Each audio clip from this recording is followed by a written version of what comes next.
besar, menanti datangnya hujan.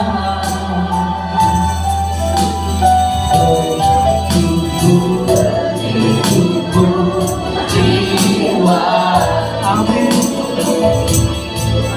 Oh, hanya Engkau Tuhan, hanya Engkau pribadi yang benar. Hatiku tiada yang tersembunyi bagimu, seluruh isi hatiku Kau dan bawa setiap kami, bawaku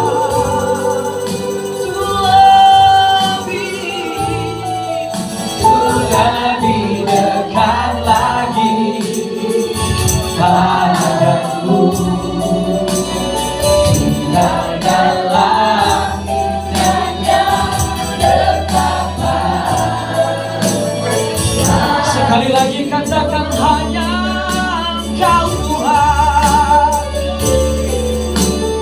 hanya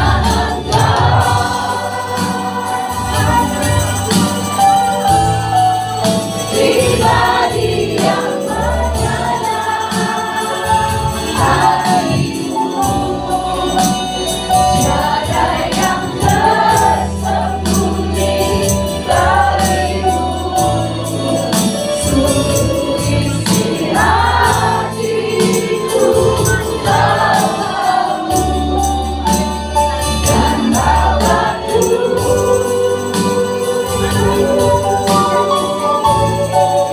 Lebih dekat lagi padamu, tinggal dalam indahnya ketetapan kasih-Mu.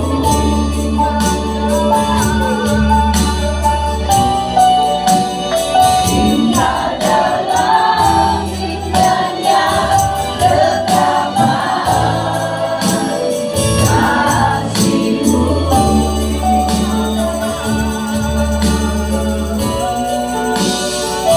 Tinggal dalam indahnya ketetapan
Terima kasih untuk kehadiran-Mu Bapak. Kami sangat-sangat ucap syukur Kau sudi hadir di tengah-tengah kami. Kami merasakan indahnya hadirat-Mu dalam amal kasih-Mu Tuhan. Roh Kudus, Kau yang berdiam dalam diri setiap kami, siapkan kami untuk mendengar firman-Mu Tuhan. Siapkan hamba-Mu Tuhan, hamba-Mu menundukkan diri bagi Kristus dan sembunyikan nama-Mu di balik salib. Terima kasih Bapa, di dalam nama Kristus Yesus. Amin. Silakan duduk.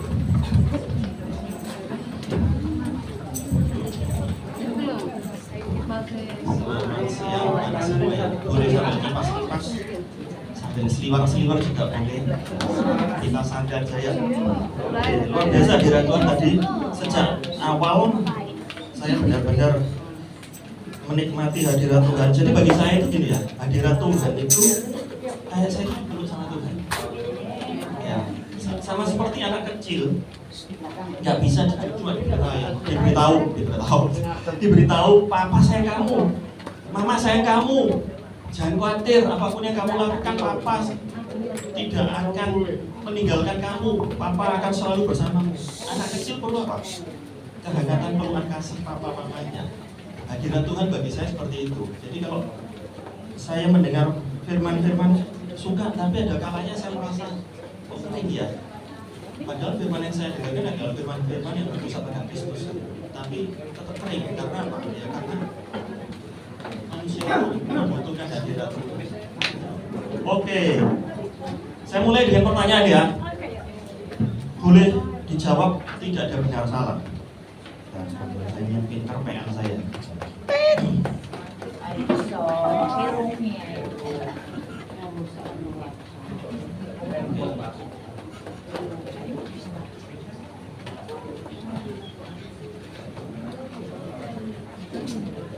Oke, jadi kalau misalnya ini, saya mau tanya. Di sini ada uang 10 juta. Ada pembicara, ada tahu siapa. Nah, ini ada uang 10 juta. Terus tanya ya, di sini kalau ada uang 10 juta, silahkan memilih.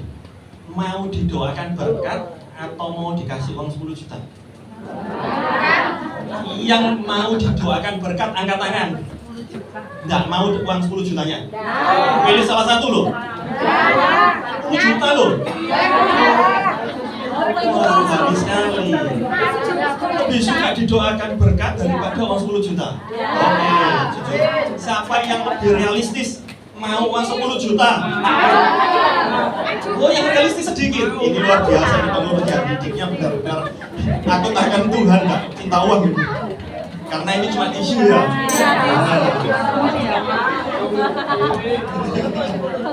Kalau gitu khotbahnya sudah selesai, nggak perlu dikhotbahin. Soalnya sudah rohani. Soalnya saya aja milih uang 10 juta daripada didoain. Ya. Oke, jadi gini ya. Saya nggak bisa ngomong. Ngomong apa ini, sudah terlalu rohani. Saya aja kalah nih. Oh, 10 jutanya Tuhan. Oh, kalau 100 juta. Kalau ini uang 100 juta, didoakan berkat atau 100 juta? Nah, 100 juta. Oh, bagus aku tok yang realistis. Yang lain? Uang. Oh, tetap konsisten. Yang lain tetap minta didoakan. Ya. Naikkan penawaran. Minta uangnya. Minta uangnya ya, maksudnya realistis. Tapi kalau kebanyakan mayoritas 75% mau didoakan tok, nggak mau uangnya. Loh, ini uangnya gratis loh ya, karena yang ngasih saya ya, nggak ada uangnya ya. Mana ini saya mesti ngomong kayak apa ya? Nah, sekarang gini aja. Nah.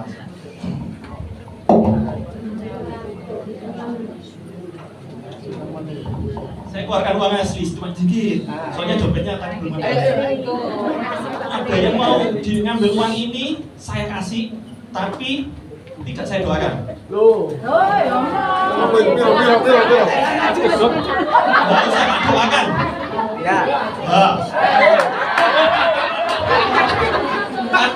Tadi kelihatannya mau didoakan. Sekarang mau uangnya cuma 100.000 tadi suruh juta. Oh, ini isu soalnya.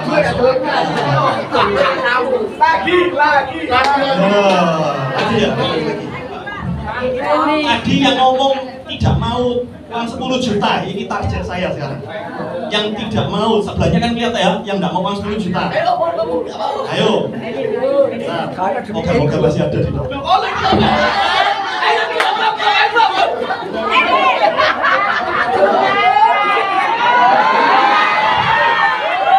Belum saya tanyai. Itu tadi yang lari ke depan itu tadi angkat tangan apa memilih mana tadi? Milih uang atau milih anu? Milih doa atau uang? Oh, milih uang nggak boleh. Yang boleh hanya yang milih doa tadi. Sebelahnya tadi tahu toh, yang milih didoakan nggak mau uang 10 juta. Kalau ada ditarik ya nggak boleh. Ini ada 100.000 lagi. Loh, harus boleh bu ya? Loh, itu tadi minta uang. Minta uang nggak boleh. Oh ya, tapi minta nggak boleh bu. Oh realistis, harusnya nggak boleh. Harusnya yang tadi minta doa. Tadi minta doa ya? Oh. Nanti didoakan pulangnya. Ya sudah nanti didoakan.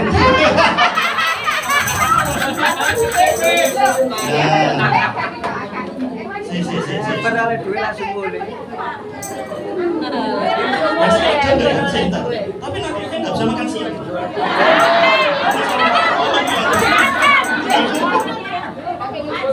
Atau mau di-scan QRIS. Ini terakhir ya. Yang tadi ngakunya mau didoakan kok tidak mau. Silakan. Tuh ini tadi ngakunya. Oh, kok berubah bu? Oh. Saya kesana, soalnya itu lebih tua bu. Jadi yang sepuh didulukan. Ya. Ini bukan bagi-bagi uang, saya ini cuma mengasih contoh bahwa manusia itu kalau tidak ada di depan mata, ngomongnya nggak realistis. Cinta Tuhan, cinta. Siapa aja Tuhan siap. Bila didoakan atau uang 10 juta, didoakan 70%. Yang konsisten untuk tetap matre, yang tetap matre dikit, konsisten itu. Ayo kita sekarang ini dari Yakub. Ayo ini sudah mulai ya, Firman ya. Gamenya sudah selesai. Ya, sama-sama Bu. Jangan lupa perpuluhan loh Bu. Jangan lupa ditabur tetangga-tetangganya mengingatkan. Nah, sekarang saya mau tanya gini. Yakub itu nipu Esau, tahu ya ceritanya ya? Yakub pada waktu nipu Esau ada 2 kali. Saya tidak mau bahas yang sop kacang merah. Saya mau bahas Yakub waktu nipu bapaknya untuk ngambil berkatnya Esau. Pertanyaan saya, Yakub itu waktu beresikokan dirinya nipu papanya namanya siapa? Ishak. Dia pura-pura jadi Yakub nipu Ishak, pura-pura jadi Esau. Luar biasa, walaupun konsisten uang tapi tetap tahu Alkitab. Oke. Dia itu pura-pura jadi Esau, nipu Ishak. Pertanyaan saya gini, yang dia tak cari itu apa dari Ishak? Istri jangan jawab. Tidak boleh, nanti tahu semua rahasia saya nanti. Yang sangat-sangat diingin.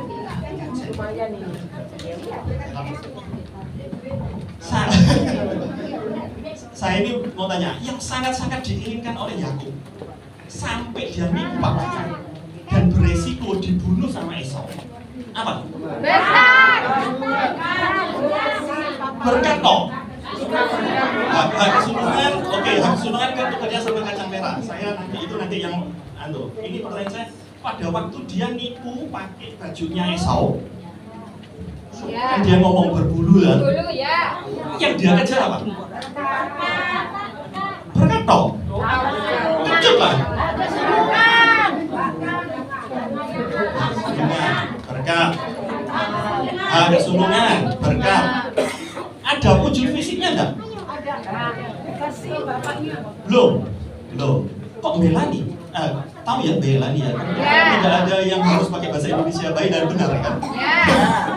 Iya, oke. Kok Melani nipu cuma untuk dapat omongan doang? Percaya. Ingat enggak? Pada waktu dia selesai nipu, dia dapat apa? Dia dibunuh, mau dibunuh. Kalau papaku selesai mati, saya bunuh. Betul. Dia meresikokan hidupnya cuma untuk dapat apa? Kata-kata berkah. Kalau anak zaman now Zaman sekarang, gimana jawabannya? Mungkin Ibu Lili, kalau anaknya 4 gitu zaman sekarang ditanyain, kamu pilih dua tak berkati apa tak kasih duit 10 juta? Kira-kira anak zaman ini jawabnya apa? Doa tok Pak, kecut Pak. Loh ya mending 10 juta Pak, bisa beli air iPad, iPhone dan sebagainya ya. Nah kecut ya. Tetapi Yakub ini punya sikap mental adalah menghargai apa? Berkat Tuhan. Berkat Tuhannya tak bacain ya. Nek mau tahu berkat Tuhannya itu cuma gini tok. Nah, berkatalah Ishak ayahnya kepadanya, datanglah dekat-dekat dan ciumlah aku anakku. Ini ke Yakub yang nyamar sebagai Esau. Lalu datanglah Yakub dekat-dekat dan diciumlah ayahnya. Ketika Ishak mencium bau pakaian Yakub, diberkatinya dia katanya, dengerin ya, berkatnya ini gini tok ya, tidak ada kamu nanti tak kasih hartaku 75% ada, kamu nanti tak kasih sapiku 10.000, kambingku 20.000, 75% untuk aku ada. Ini bukan wasiat hak pembagian harta. Kata-kata berkatnya cuma ini, sesungguhnya bau anakku adalah sebagai bau padang yang diberkati Tuhan. Allah akan memberikan kepadamu embun yang dari langit dan tanah-tanah gemuk di bumi dan gandum serta anggur berlimpah-limpah. Sangat umum sekali. Bangsa-bangsa akan takluk kepadamu dan suku-suku bangsa akan sujud kepadamu. Jadilah tuan atas saudara-saudaramu dan anak-anak ibumu akan sujud kepadamu. Siapa yang mengutuk engkau, terkutuklah ia, dan siapa yang memberkati engkau, diberkatilah ia. Setelah Ishak selesai memberkati Yakub dan baru saja Yakub keluar meninggalkan Ishak, ayahnya, pulanglah Esau kakaknya dan dari berburu. Berkatnya umum. Ini tidak ada janji berkat yang spesifik. Hartaku ya, tak kasih tahu ke kamu sekian-sekian, tanda tangan tidak ada. Tidak kayak zaman sekarang kan semua tanda. Jadi bayangkan gini, Bapak Ibu didoakan sama orang tuanya masing-masing, kalau ada kata orang tuanya masih ada, tak doakan seperti persis ini didoakan orang tuanya. Responnya gimana? Diaminkan. Tapi bagi yang papanya kaya raya seperti Ishak, apa responnya? Kalau anaknya cuma didoakan ini anaknya 4 soalnya kan ganteng. Jadi saya minta realistis jawabannya. Kira-kira kalau anaknya 4 didoakan kayak gini, jawaban dulu responnya natural apa? Pak Bobi dan Bu Lili. Oh antum, ngapain lagi gak punya duit? Ya, loh. Anak zaman now sekarang pintar-pintar. Semua dihitung pakai di sininya ininya. Loh Pak, main dua gini toh Pak. Nggak ada pembagian sih jelas Pak. Kan gitu ya. Kecut Pak. Sepo Pak. Kan gitu ya. Tapi ini loh. Apa Pak? Tak doa dewe aja. Oke, nah. Tapi ini gini loh. Ini loh. Kenapa Yakub dipilih oleh Tuhan daripada Esau untuk meneruskan Allah Abraham, Allah Ishak, dan bukan Allah Esau, tapi Allah Yakub. Bukan karena tipu menipunya lihai, pinter, tetapi karena dia menghargai berkat Tuhan lebih dari segala harta kekayaan papanya. Dia pada waktu minggat pergi mau dibunuh Esau, jadi mamanya setelah itu dengar desas-desus Esau mau bunuh Yakub. Dia langsung ngomong, kamu pergi sekarang ke rumah saudaraku Laban, dan dia pergi nggak bawa apa-apa, malah dia itu cuma bantalnya pakai batu di beton. Itu kalau bahasa Indonesianya, bahasa Inggrisnya itu goblok apa enggak? Goblok enggak? Kan dia di rumah papanya enggak? Dia nggak usah repot-repot nipu, dia dapat hartanya Ishak. Hartanya Ishak banyak kok. Ishak lo kalimatnya gini, dan Ishak tambah lama, tambah kaya, dan tambah kaya. Hartanya banyak itu. Nggak usah kesulungan, double aja sudah didapat. Tapi dia belani untuk nipu, maksudnya bukan nipunya ya. Dia belani untuk menginginkan itu walaupun caranya salah. Dan dia tidak mikir bahwa yang di depan mata itu ada harta yang kelihatan. Betul. Tetapi yang dipilih Ishak adalah Harta yang tidak kelihatan. Firman Tuhan Paulus ngomong apa? Sebab kami memperhatikan apa yang tidak kelihatan. Karena yang kelihatan itu, yang tidak kelihatan itu kekal. Karena yang kelihatan itu sia-sia. Makanya ada ayat, saya ini baru ngerti setelah saya ngerti hari ini. Ada kalimat di Alkitab, aku ini mengasihi Yakub dan membenci Esau. Kenapa? Bayangkan, hak kesulungan aja ditukar sop kacang merah. Sop kacang merah kalau di tempat saya pernah makan itu cuma 18.000 loh. Sop kacang merah buatan Manado. Manado enak itu. Itu cuma 18.000 ditukar dengan hak kesulungan. Betapa anggap remeh. Gitu loh. Jadi, dan apakah saat itu yang dapat hak kesulungan? Enggak. Dia kalau cuma bertahan, stay di rumah papanya, dia sudah dapat kok hak kesulungannya. Dia nggak perlu lagi manipulasi supaya dia dapat yang berikutnya. Ada setuju? Kalau dibaca urutannya, kalau saya tidak salah, urutannya adalah Esau pulang dari Padang, Yakub bikin sop kacang merah. Yakub ini saking pengennya berkatnya Tuhan. Kamu tak kasih sop kacang merah, tapi kamu kasih aku sop kacang merah. Nek tak Indonesiakan dalam bahasa Indonesia sehari-hari yang mudah dicerna. Kamu tak kasih sop kacang merah 18.000, tapi segala hak kesulungannya dari Tuhan yang menjadi hakmu sebagai anak sulung, kasih ingat. Itu tidak ada nilainya itu. Memang bisa ada, bisa enggak. Tapi itu hatinya Yakub yang dihargai Tuhan itu seperti itu. Saya jujur nggak habis mikir kenapa bisa Yakub seperti itu. Dia menginginkan sesuatu yang dari Tuhan itu benar-benar luar biasa gitu loh. Jadi terus kemudian dikatakan gini, Esau waktu itu balik, terus dia ngomong gini, Papa, masa ada apa namanya berkat yang lain untuk. Terus kemudian Yakub itu sempat berkata gini. Lalu Ishak, jadi begitu dia tahu tertipu pada waktu Esau balik, terkejutlah Ishak dengan sangat. Ishak itu bapaknya. Terkejutlah dengan sangat serta berkata, siapa gerangan dia yang memburu binatang itu dan telah membayar padaku? Aku telah memakan semuanya sebelum engkau datang dan telah memberkati dia. Dan dia akan tetap orang yang diberkati. Karena aku juga Esaunya apa? Nah, Esau nangis-nangis. Ucapan berkatnya cuma dapat, ya kalau kamu berusaha keras, pada saat kamu berusaha keras kamu akan menghancurkan kub itu. Tapi ya tidak seindah, sebagus berkatnya Yakub. Ya, jadi gini, poinnya adalah gini. Pada saat seseorang itu memberkati kita di dalam nama Tuhan Yesus, walaupun orang itu tidak punya apapun, berkat itu masuk dalam kehidupan. Ingat, Petrus dan Yohanes berkata apa? Mas perak aku nggak punya, tetapi apa yang aku punya, bangkit dan berjalan. Itu bukan pencitraan, memang benar. Petrus dan Yohanes gak punya emas, gak punya perak, ya loh. Kalau ibu-ibu di sini kelihatannya ada beberapa masih punya emas dan perak kan gitu ya. Kan nggak mungkin emas perak kita kasih kamu, kan enggak. Nah, tapi apa yang diucapkan dari mulut kita di dalam nama Tuhan Yesus itu jadi berkat untuk orang yang mendengar. Itu poin yang pertama yang mau sampaikan adalah pada saat kita diberkati oleh seseorang, kita jangan ngomong stop. Ini betul-betul masalahku sih akhir gak dibantu apa-apa.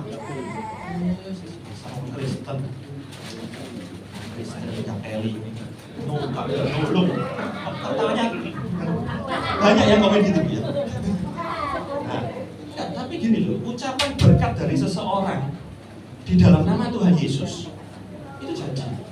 Karena Yakub aja sudah punya hak kesulungan, dia tetap menginginkan berkatnya papanya. Jadi ada kata om tante, teman-teman semua ini dapat berkat, ucapan berkat dari seseorang, orang tua, dari pemimpin rohani, itu aminkan. Jangan ditolak, jangan dianggap gitu, ya, jangan seperti itu. Dan poin Poin yang kedua adalah pada saat kita ini mengucapkan berkat, percayalah berkatmu itu masuk. Ada orang pembicara, bukan pembicara ya, gembala gereja besar di PDKTC itu ngomong, sekalipun kata-kata nubuat itu dari mulut babi, kalau itu dari Tuhan itu jadi. Maksudnya itu dalam arti tentang yang kotor dan asumsinya. Tetapi pada saat kata-kata itu diucapkan dengan iman dan di dalam nama Tuhan Yesus itu jadi. Kenapa kok kayak gitu? Ini saya bacakan ya. Yesaya 55 ayat 13. Demikian firman-Ku yang keluar dari mulutku. Jadi demikian firman Allah yang keluar dari mulut Allah. Ia tidak akan kembali kepada Allah dengan sia-sia, tidak akan kembali kepadaku dengan sia-sia, tetapi ia akan melaksanakan apa yang aku kehendaki dan akan berhasil dalam apa yang kusuruhkan kepadanya. Kalau belum berhasil, belum terjadi, apa responnya? Terus apa? Terus dikejar. Tetap percaya. Kejarnya gimana, Bu? Terus berdoa. Tetap berdoa. Terus setia. Terus apa? Ya. Sebetulnya yang membuat kita diberkati Tuhan itu apa sih? Apakah perbuatan baik kita? Enggak kan? Tapi karena apa? Tuhan Yesus kan, kebaikannya Tuhan Yesus ya. Jadi gini, saya bacain gini, Matius 10 ayat 11. Apabila kamu ini, saya bacain 2 ayat. Tuhan Yesus mengutus 70 murid dan 12 murid. Apabila kamu masuk kota atau desa, carilah di situ seorang yang layak dan tinggallah padanya sampai kamu berangkat. Apabila kamu masuk rumah orang, berikan salam kepada mereka. Kalau di terjemahan lain itu kayak salam shalom gitu ya. Jika mereka layak menerimanya, salammu itu turun ke atasnya. Jika tidak, salammu itu kembali kepadamu. Jadi pada saat kamu berkati orang, orang itu tidak layak terima berkatnya Tuhan, berkat kembali. Jadi sering-seringlah memberkati orang lain. Betul nggak? Ya betul. Jangan unduki orang lain, tapi berkata tak berkati, uripmu enak, anakmu seger waras, anakmu sayang be awakmu. Nah, nek orang itu nggak layak terima, berkatnya balik ke kita. Ini ayat ini ngomong gitu. Tak kasih terjemahan yang lain ya. Ini ada juga yang lain. Di Lukas 10 ayat 5. Kalau kamu memasuki suatu rumah, ini Tuhan Yesus loh yang ngomong juga tadi. Katakan lebih dahulu damai sejahtera bagi orang ini, shalom. Dan jika di situ ada banyak orang yang layak menerima damai sejahtera, maka salammu itu akan tinggal atasnya. Tapi jika tidak, salammu itu kembali kepadanya. Terjemahan lainnya dari firman Allah hidup dikatakan, apabila kalian memasuki rumah, berkati rumah itu. Apabila rumah itu layak menerimanya, berkat itu akan tinggal di situ. Jika tidak, berkat itu akan kembali kepada kalian. Jadi memberkati orang itu dengan perkataan itu bukan sesuatu yang klise, bukan sesuatu yang abang-abang lambe, ya betul ya istilahnya. Nah, bukan abang-abang lambe, tapi berkati orang itu supaya hidup orang itu berubah. Pada saat orang itu diberkati dan dia tidak layak terima berkat yang dari Tuhan, berkat untuk balik. Jadi sering-seringlah memberkati orang yang tidak layak terima berkatmu. Orang-orang yang gateli buat dirimu, orang-orang yang bencekno buat dirimu. Berkati mertuamu yang gateli gitu ya. Berkati apalagi tetanggamu yang bencekno. Karena kalau dia tidak layak, berkatnya kembali ke kamu. Tapi andai kata dia layak, hidupnya berubah. Hidupnya menerima berkat dari Tuhan. Shalom, arti shalom itu bukan hanya shalom, baru shalom, enggak. Shalom itu berkat keseluruhan. Kalau kita ngomong gampangnya berkat jasmani rohani itu shalom. Jadi shalom itu kan, halo, bukan. Shalom itu pada saat kita ngomong shalom ke seseorang, shalom itu berarti berkat jasmani dan rohani itu turun atasmu. Itu. Ya. Jadi poin pertama ingat ya, jangan menyepelekan kalau ada orang memberkati. Yang kedua apa? Berkati dengan mulutmu. Petrus Yohanes juga sudah ngomong, emas perak aku nggak punya, aku nggak bisa bantu kamu dengan masalahmu. Aku cuma bisa memperkatakan berkat buat kehidupanmu. Aku perkatakan berkat, aku perkatakan damai sejahtera, aku perkatakan depresi pergi, aku perkatakan engkau orang yang dikasihi Tuhan, aku perkatakan engkau adalah anak kesayangan Tuhan. Perkatakan itu. Loh, berapa banyak orang akan berubah hidupnya pada waktu engkau perkataannya? Sekarang praktek supaya nggak melulu ya. Cari pasangan di sebelahnya. Saya hitung 1, 2, 3. Berkati dulu satu dulu. Nanti saya kasih hitungan.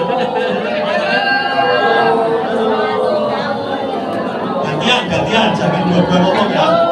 Praktek. Oke.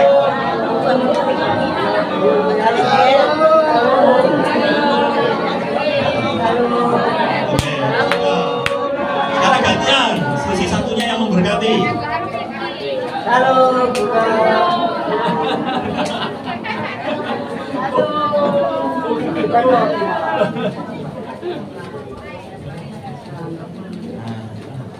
Ini ada ayat lain yang dikatakan gini. Berarti orang tidak layak. Iya. Tahu nggak? Berkatnya Abraham itu, kita kan sering ngomong kita keturunan Abraham. Berkat Abraham itu apa? Pada waktu Abraham disuruh keluar meninggalkan sanak saudaranya untuk keluar. Itu Abraham itu sangat kaya raya. Dan dia diomongin Tuhan, pergilah ke suatu tempat yang di mana aku akan memberkati engkau. Dia nggak tahu tempatnya di mana. Dia bisa dirampok di perjalanan, tapi dia nurut. Berkatnya Abraham ini kayak gini. Cuma omong doang, omongnya Tuhan. Berfirmanlah Tuhan kepada Abraham, pergilah dari negerimu dan dari sanak saudaramu dan dari rumah bapamu ini ke negeri yang akan kutunjukkan kepadamu. Aku akan membuat engkau menjadi bangsa yang besar. Buktinya.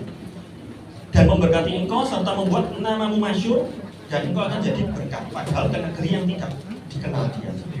Aku akan memberkati orang-orang yang memberkati engkau dan mengutuk orang-orang yang mengutuk engkau, dan olehmu semua kaum di muka bumi akan dapat berkat. Ini sudah terjadi, olehmu semua kaum di muka bumi akan dapat berkat. Itu dari Kristus Yesus. Poin saya adalah ini, aku akan memberkati orang-orang yang memberkati engkau.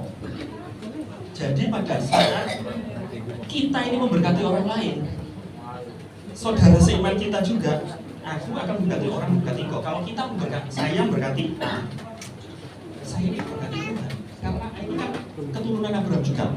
Karena ini keturunan Abraham, saya memberkati ayah keturunan Abraham. Firman Tuhan katakan, orang yang memberkati keturunan Abraham yaitu si Ai, yaitu saya akan berkati. Ya, jadi pada saat kita memberkati orang lain, kita jadi diberkati Tuhan. Walaupun kelihatannya nggak terjadi apa-apa ya. Karena Tuhan berkata, aku akan memberkati orang-orang yang memberkati keturunan Abraham. Ya, oke? Gampang ya firmannya? Prakteknya sih sulit. Rasanya gitu. Oke, jadi yang ketiga poinnya adalah gampang. Iman kita itu adalah merespon yang firman Tuhan sudah katakan dan sediakan buat kita. Iman kita itu bukan melakukan atau mengupayakan supaya Tuhan merespon permohonan kita. Sering nggak kita dengar, aku akan berbuat lebih baik, aku akan menginjil orang lebih banyak supaya aku punya iman untuk meminta sesuatu pada Tuhan. Keliru.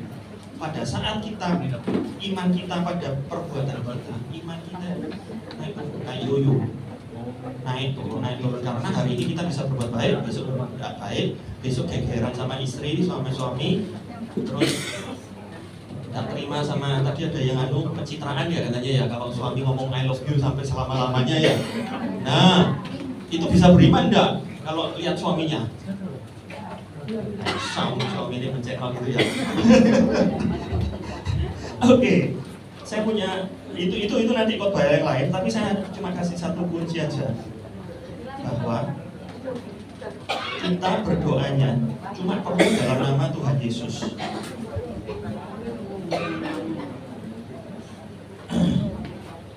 Nih, katakan, jadi ada ilustrasi lucu. Ada anak jatuh ke kebun binatang, anak masih kecil. Anak kecil kalau doa kan kompas ya, cuma niru. Biasanya diajak doa, makan. Dia jatuh, lihat-lihat kandang singa atau kandang beruang, nggak tahu, kita salah apa, dia jatuh.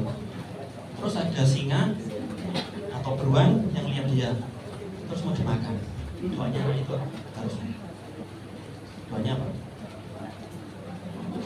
Salah berkat, enggak, karena dia cuma bisa kompas, cuma bisa niru doa. Tuhan Yesus, terima kasih untuk makanan hari ini.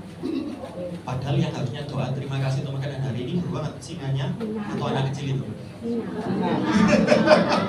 Ya toh, karena ya ini kelihatannya agak bingung ya, karena anak kecil jatuh ke kolamnya beruang atau singa, terus beruang dan singanya dalam hati kan gini, makan siang ini.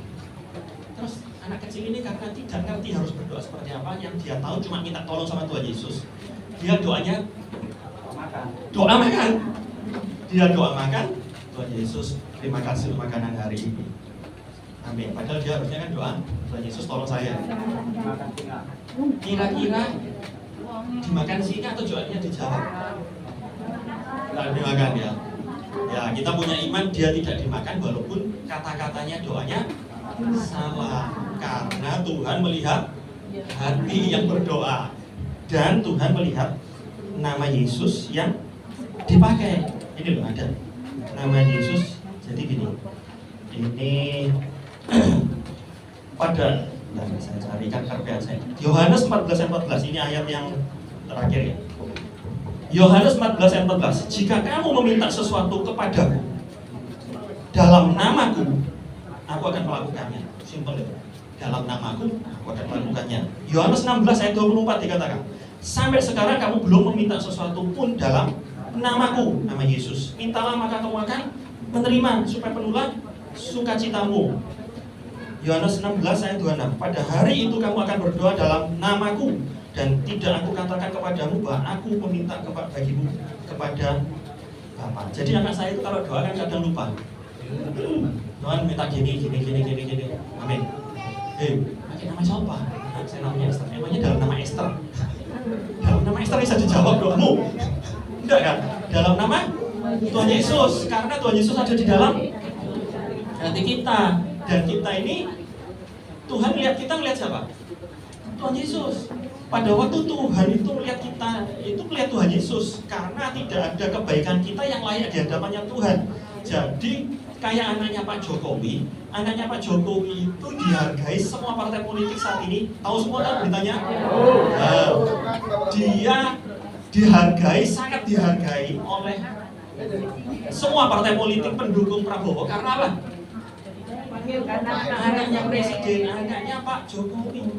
Itulah kita ini anaknya Yesus. Jadi jangan ragu, minta doanya dalam nama Yesus. Apakah yakin doanya didengar? Amin. Yakin sekali ya. Karena nama Tuhan Yesus yang kita pakai untuk berdoa. Ya, sama seperti anaknya Pak Jokowi menghadapi semua ketua partai politik pakai nama. Walaupun tidak dimasukkan di berita, tapi dia pakai di belakangnya ada siapa? Jadi kita ini, apakah saya yakin doa saya pasti semua didengar? Yakin? Ya. Ini fokusnya luar biasa. Tapi apakah semua doa kita akan dijawab sesuai keinginan kita?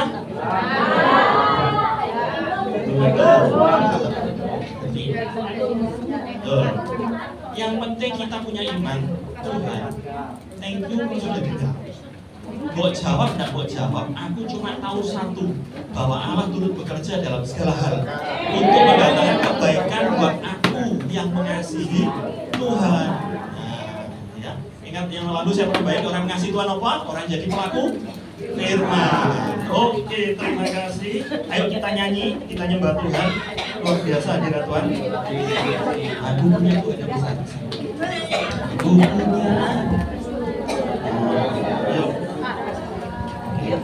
Ingat ya, poin pertama, berterima semua berkat. Jangan meremehkan kalau kamu diberkati Tuhan. Kedua, berkata no orang-orang di sekelilingmu, orang-orang yang benceng no dan anu, supaya kamu juga diberkati. Kalau orang itu tidak layak, berkatmu itu balik. Ketiga, berkatmu itu pasti kocar. Karena apa? Karena nama Tuhan Yesus, bukan namamu sendiri-sendiri. Nama Tuhan Yesus itu yang berkuasa. Oke. Kita nyembah Tuhan ya.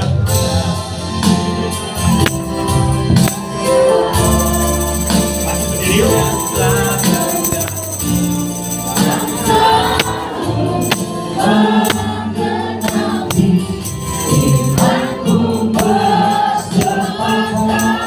percaya kuasanya, ku terima sekarang kemenangan darimu.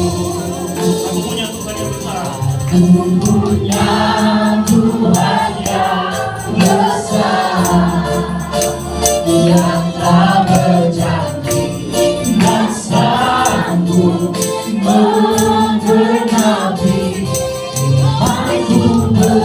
Bersepakat percaya kuasanya, ku terima sekarang kemenangan darimu. Aku punya Tuhan yang besar, yang tak berjanji dan sanggup menggenapi firman-Ku. Bersepakat percaya kuasanya, ku terima sekarang kemenangan darimu. Aku punya Tuhan yang besar yang telah berjanji. Janji itu omong tok apa enggak? Kenyataannya ketok dan wujudnya. Ketok wujudnya dia akan datang sekarang kayak omongan doang, betul ya? Janjinya Tuhan itu mungkin sekarang kelihatannya cuma Tuhan kok ngomong tok, tapi wujudnya itu nanti pasti jadi, pasti jadi. Nah, makanya dikatakan aku punya Tuhan yang besar yang telah berjanji, kelihatannya janji, tapi sanggup menggenapi. Berapa banyak mungkin keluarga kita, orang tua kita janji tapi tidak sanggup menggenapi. Kalau Tuhan sudah janji, Tuhan sanggup menggenapi. Makanya iman kita harus bersepakat percaya bahwa Tuhan itu sanggup. Apapun keputusan Tuhan, dia berdaulat atas hidup kita. Makanya dikatakan ku terima sekarang kemenangan darimu. Kemenangan adalah damai sejahtera dalam hati pada waktu menanti janjinya Tuhan. Bukan kemenangan yang sudah kelihatan. Kemenangan itu pasti terjadi. Yang terutama adalah damai sejahtera dalam hati pada waktu kita ngalamin masalah. Oke, lanjutin. Oke, kita nyanyikan dulu subur dan kita berdoa ya. Punya Tuhan yang besar, yang tak berjanji dan sanggup menggenapi iman-Ku. Bersepakat percaya kuasanya, ku terima sekarang kemenangan darimu. Aku punya Tuhan yang besar, yang tak berjanji dan sanggup menggenapi iman-Ku. Bersepakat percaya kuasanya, ku terima sekarang kemenangan darimu. Punya Tuhan yang besar, yang tak berjanji dan sanggup menggenapi iman-Ku. Bersepakat percaya kuasanya, ku terima sekarang kemenangan darimu. Terima sekarang, ku terima sekarang kemenangan darimu. Ku terima sekarang kemenangan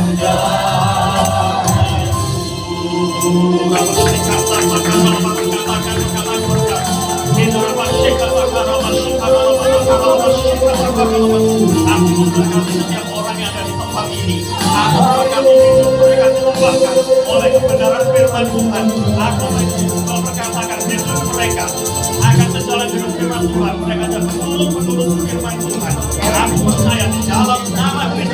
berkat Abraham, berkat Ishak, berkat Yakub pasti turun atas kehidupan mereka. Mereka diberkati untuk jadi berkat di dalam nama Kristus Yesus. Mereka akan memberi dan bukan meminta. Mereka akan mengucapkan shalom buat tetangga-tetangga mereka, buat anak cucu dan menantu mereka. Mereka jadi berkat dimanapun mereka berada di dalam nama Kristus Yesus. Karena anugerah Tuhan yang membuat mereka menjadi berkat di dalam nama Kristus. Dan aku percaya apa yang aku perkatakan ini di dalam nama Yesus pasti terjadi di dalam nama Kristus Yesus. Kami mengucap syukur Tuhan untuk firman-Mu, buat kami jadi pelaku firman dan bukan hanya pendengar saja. Di dalam nama Tuhan Yesus, kami percaya, sangat amat percaya Engkau hadir tempat ini. Anugerah-Mu limpah, anugerah-Mu luar biasa, dan hadirat-Mu menyukakan hati kami. Terima kasih Bapa, di dalam nama Tuhan Yesus Kristus.